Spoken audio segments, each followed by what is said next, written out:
Dando continuidade à nossa aula, vamos agora falar nos cuidados paliativos relacionados ao controle da dispneia, tosse e hipersecreção. Os pacientes oncológicos em estágio terminal, normalmente eles apresentam muitos desconfortos respiratórios, principalmente se o tumor for no sistema pulmonar, no sistema respiratório, pulmão, traqueia, boca. Então, tumores nessas regiões normalmente acometem o paciente e alguns sinais e sintomas pulmonares eles são bem evidentes, como é o caso da tosse e da hipersecreção, aqueles pacientes que secretam muito a questão de muco e de outros líquidos pelo sistema pulmonar. Então, nós, enquanto técnicos de enfermagem, devemos promover o conforto e o relaxamento do paciente que encontra-se nessas situações. Administramos broncodilatadores inalatórios, como por exemplo o Berotec, Atrovente e outros medicamentos broncodilatadores, como hidrocortisona, que também é um potente corticoide para o controle paliativo do paciente, principalmente na questão de falta de ar. O desconforto da falta de ar, ele é muito, causa muito sofrimento ao paciente. E nós vemos agora a questão do coronavírus, que a maioria das formas graves evolui com insuficiência respiratória. Então, para um paciente oncológico, essa insuficiência respiratória e essas dispneias causam muito sofrimento a ele, de modo que a gente precisa intervir controlando esses sinais e sintomas. A administração de expectorantes, por exemplo, ambroxol, salbutamol, xarope, dependendo também se esse paciente não for diabético, ele poderá tomar um xarope expectorante, caso haja também a prescrição desses medicamentos no prontuário dele, certo? E administramos benzodiazepínicos, como diazepam, clonazepam. Por que diazepam? Porque o paciente com falta de ar e com sintomas respiratórios também evoluem para agitação, ansiedade, eles ficam eufóricos, eles ficam muito agitados ali no leito. E se houver prescrição de benzodiazepínico, esses benzodiazepínicos irão controlar os sinais de estresse, de ansiedade e emocionais do paciente. Manejo em oxigenoterapia contínua ou não. Então, o que é a oxigenoterapia contínua? É aquele paciente que está com um catéter nasal, recebendo oxigênio ali pelas duas narinas, de forma contínua, ou seja, ele permanece toda a parte do tempo de internação ali, sob o oxigênio por catéter. Ele vai receber no máximo 5 litros de oxigênio por um catéter nasal, porque o catéter nasal não é próprio para grandes volumes de oxigênio, ao contrário das máscaras de Venturi e também dos tubos orotraqueais. No caso, quando o paciente está entubado, e nas máscaras de Venturi, é que esse paciente vai receber um grande volume de ventilação, de oxigenação, para poder manter a ventilação dele. Se for máscara de Venturi, esse paciente poderá receber até 15 litros de oxigênio pela máscara, dependendo das necessidades dele. E também temos as nebulizações convencionais, que normalmente são prescritas para serem administradas de 6 em 6 ou de 8 em 8 horas, ou conforme as necessidades do paciente. A nebulização ela ajuda na questão também do controle ventilatório, né, para cessar a dispneia do paciente e assim diminuir o sofrimento dele. Outra recomendação importante para pacientes com queixas respiratórias é posicionar ele em semi-Fowler, que é uma pequena elevação no leito do paciente. Ele não vai ficar totalmente inclinado nem totalmente sentado. Ele vai ficar levemente inclinado a uma angulação de 45 graus ali no leito, para que ele possa melhor oxigenar os tecidos e ter uma respiração mais eficiente. Auxiliar o enfermeiro para a aspiração das vias aéreas. Então, o paciente que está hipersecretivo, normalmente ele apresenta um ronco característico, ele fica roncando, tem um ronco que é um som sibilante ali, e a gente visualiza na cavidade bucal dele muita secreção. Nesses casos, a gente, analisando e vendo a presença de secreção, devemos comunicar ao enfermeiro, que é o supervisor, porque ele vai lá, faz uma aspiração a vácuo e o técnico de enfermagem também ajuda nesse procedimento, onde ele introduz ali uma sondazinha na cavidade oral do paciente e também na garganta, que vai ali aspirar aquela secreção, aquela mucosidade excessiva por causa do problema do paciente. Monitorar a oximetria de pulso e sinais de desconforto respiratório. A oximetria de pulso ela é mensurada através do oxímetro. É aquele aparelhozinho que a gente coloca no dedo do paciente e ele vai analisar a saturação de oxigênio. Caso essa saturação de oxigênio do meu paciente esteja extremamente baixa, ou seja, abaixo de 90%, é recomendável que a gente comunique imediatamente ao enfermeiro, ao médico, para que outras condutas sejam tomadas. E quais são os sinais de desconforto respiratório no paciente oncológico? Batimento de asa de nariz, você olha para o narizinho dele, ele fica batendo assim, naquela tentativa de buscar oxigenação, né, espontânea. Outro sinal de desconforto respiratório é exatamente a saturação de oxigênio baixa, ou seja, abaixo de 95% ou 90%, ali já é indicativo de desconforto respiratório. Esse paciente também ele fica com movimentos respiratórios anormais, ele fica com frequência respiratória aumentada. Então você percebe que ele faz uma força assim extrema para conseguir respirar. E isso é um sinal de desconforto respiratório grave. A gente tem que estar atento também a isso para comunicar caso ocorra esse sintoma. Controlar a climatização do ambiente na enfermaria. Então, se tem ar-condicionado no ambiente, ali no quarto de enfermaria, a gente precisa regular para que não fique um ambiente tão gelado, porque isso vai favorecer e atenuar, quer dizer, vai piorar os sintomas de falta de ar, de secreção e de tosse. E sem contar que poderá promover uma pneumonia no paciente, né? Um ambiente muito frio. Então a gente controla essa temperatura também ambiente ali no quarto. Banho no leito com água aquecida. Um paciente que já está com sintomas respiratórios, com tosse e dispneia, você não pode dar um banho com água gelada nele, né? É uma questão de bom senso. Então aquece a água, pede para mornar ali, deixar a água morninha e dá o banho no leito do paciente conforme recomendado. E monitorar sinais vitais e registrar, principalmente a frequência respiratória, certo? Controle de náuseas e vômitos. Um paciente internado em estágio terminal, ele apresenta muitos vômitos e náuseas, principalmente por causa dos efeitos da quimioterapia. Então, para ver o efetivo controle de náuseas e vômitos, a gente administra antieméticos, que são medicamentos para vômito. Administramos antieméticos, que são medicamentos para náuseas e vômitos. Os mais conhecidos são metoclopramida, pode ser endovenoso ou pode ser por via oral. E temos também bromoprida, que é muito utilizado no centro oncológico para o paciente com náuseas e vômitos. O bromoprida, ele é um medicamento muito potente, mas também, como primeira escolha, se faz uso do Plasil ou metoclopramida, que dá no mesmo, é o nome genérico dele. Temos Dramin e temos outros antieméticos que ajudam ao paciente nesse descontrole gastrointestinal. Controle na dieta fracionada. Um paciente que tem náuseas e vômitos, ele precisa ter uma dieta mais regrada, tanto por ela ser branda, ou seja, com poucas calorias, como pela questão do fracionamento dessa dieta. A gente não pode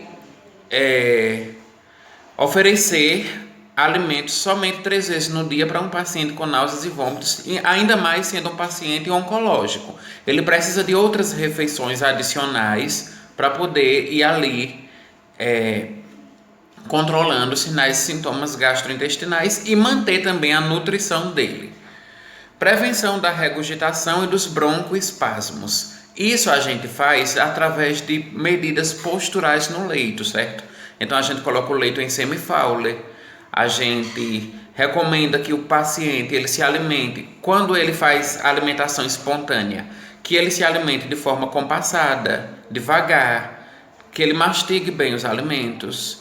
E se for um paciente já sondado, fazendo uso de dieta por sonda nasogástrica, a gente faz essa administração dessa alimentação por gavagem, que é infundindo poucos volumes da alimentação através da sonda pelo método de gavagem. Isso também vai prevenir a questão de regurgitação no paciente. E a reposição hídrica são as infusões venosas por via endovenosa que a gente faz dos cristalóides, o soro fisiológico, o soro Ringer, soro glicosado. Essa hidratação vai ajudar o paciente a repor o líquido que ele perde nos vômitos. Então, por isso é tão importante manter o paciente oncológico em estado terminal em hidratação venosa. Verificação de sinais de hemorragia e atendimento emergencial. Esse paciente ele poderá apresentar algum sangramento importante quando ele vomitar. Então a gente tem que observar as características do vômito, a coloração, a quantidade e também a amplitude desse vômito. Se é muito, se é pouco, se é mais ou menos. E isso a gente tudo observa e anota. Obstrução intestinal. Sintomas de obstrução intestinal são muito comuns no paciente terminal porque ele está ali a maior parte do tempo. Ele está ali a maior parte do tempo internado e por ele não haver uma deambulação, ele não anda, não é dependendo, como é paciente em estágio terminal, esse paciente não vai poder, assim como outros pacientes, sair pelos corredores do hospital fazendo deambulação, fazendo caminhada leve para estimular o trânsito intestinal. Então, por ele ser um paciente em fase terminal, ele vai estar ali no leito toda a parte do tempo e isso vai favorecer a questão de obstrução intestinal.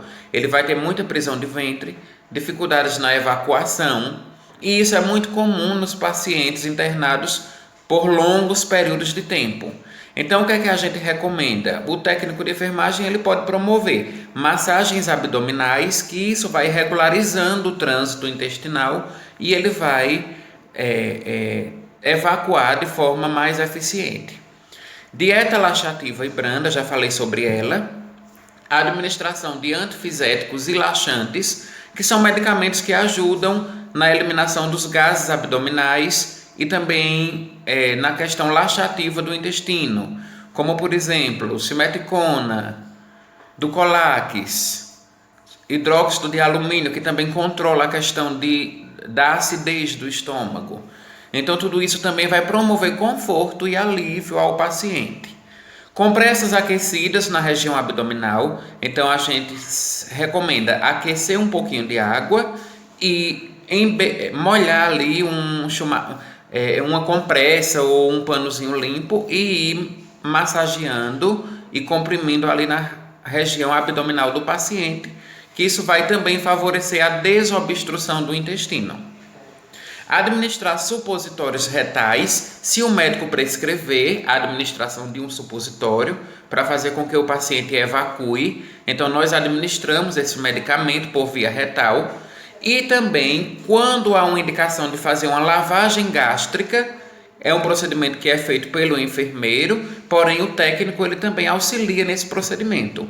Então nós auxiliamos o enfermeiro a fazer a lavagem gástrica com solução glicerinada, dependendo da prisão de ventre do paciente, poderá ser uma bisnaga inteira ou até mesmo duas, ali de uma vez, para que essa lavagem favoreça o retorno de fezes ali que estão presas no intestino do paciente. Com relação ao controle das diarreias, o paciente internado em estágio terminal, ele também apresenta diarreias pelo descontrole dos esfíncteres e também porque ele está ali com a flora intestinal dele alterada.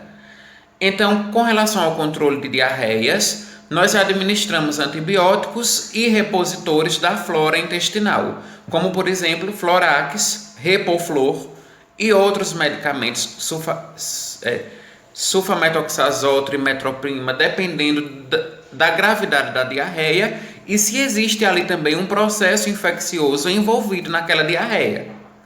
Poderá ser uma diarreia crônica, né, desse paciente, principalmente os pacientes oncológicos que têm tumores no intestino e nessa região gástrica. Isso poderá favorecer diarreias como sinais e sintomas do câncer, ou então essas diarreias elas podem ser em virtude de uma infecção secundária, como por alguma bactéria, algum processo infeccioso, certo, gente?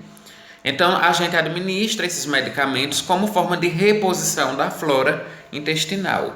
Também realizamos infusão venosa. O paciente que já está ali internado, ele já tem um acesso venoso. Essa reposição de líquidos, assim como nos vômitos, na diarreia, é importante que se faça essa reposição pela questão de manter o balanço hidroeletrolítico do paciente e não haver ali perdas muito grandes de líquidos.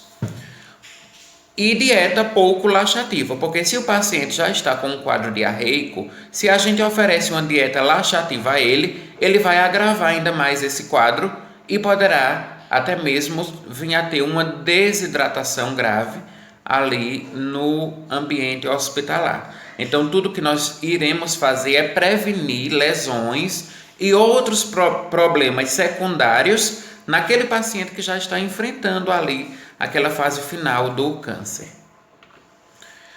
Com relação à depressão e aos sintomas psiquiátricos, é muito comum o paciente ficar deprimido, até porque ele está passando por um momento da vida dele de aceitação de que ele tem pouco tempo de vida. Então, com isso vem a depressão, vem os sentimentos negativos, vem a frustração, o medo da morte, a ansiedade.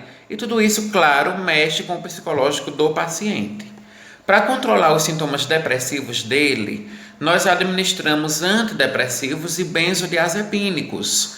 Então, nós vimos, por exemplo, na aula de oncopediatria, né, crianças com câncer, que algumas delas desenvolvem depressão. O médico prescreve normalmente amitriptilina, que é um antidepressivo muito potente, também para o paciente que está internado em estágio terminal. Então, aqui na aula de cuidados paliativos, nós vimos que tanto para crianças como para adultos é recomendável que o médico prescreva um antidepressivo. E à medida que ele prescreve, a gente administra de forma correta e coerente e essa medicação que é para o paciente controlar os sintomas depressivos dele. Oferecemos suporte emocional com o serviço de psicologia e assistência social. Então, todos os centros oncológicos já têm ali psicólogos apostos, tem também a equipe de assistência social, que é para nos dar suporte a esse controle emocional do paciente. Administramos sedativos, por exemplo, diazepam e outros benzodiazepínicos, se o paciente ficar eufórico ou agitado. Por quê? Esse paciente ele pode ficar deprimido ali, cabisbaixo, triste, sem reação, mas ele também pode apresentar uma outra forma da depressão, que é a mania. Então ele pode ficar eufórico, agitado, ele pode ficar inconformado, porque ele sabe que ele está no estágio terminal, e com isso ele fica inconformado e acaba ficando agressivo, agitado, fala muito alto. Ele pode também se tornar uma pessoa assim muito arredia com relação a todos da equipe. E aí a gente faz a administração desses sedativos para manter o paciente calmo, relaxado e confortável ali no leito. Oferecer suporte espiritual, já falei sobre isso com vocês. De acordo com a fé, com a crença, a religião do paciente, nós podemos sim autorizar e permitir uma visita de um líder religioso ou de alguma pessoa que o paciente queira conversar, de modo que ele receba apoio e orientação espiritual. E promovemos, claro, a escuta e o acolhimento, que são importantíssimas para a questão de lidarmos com os problemas, os anseios e as queixas desse paciente.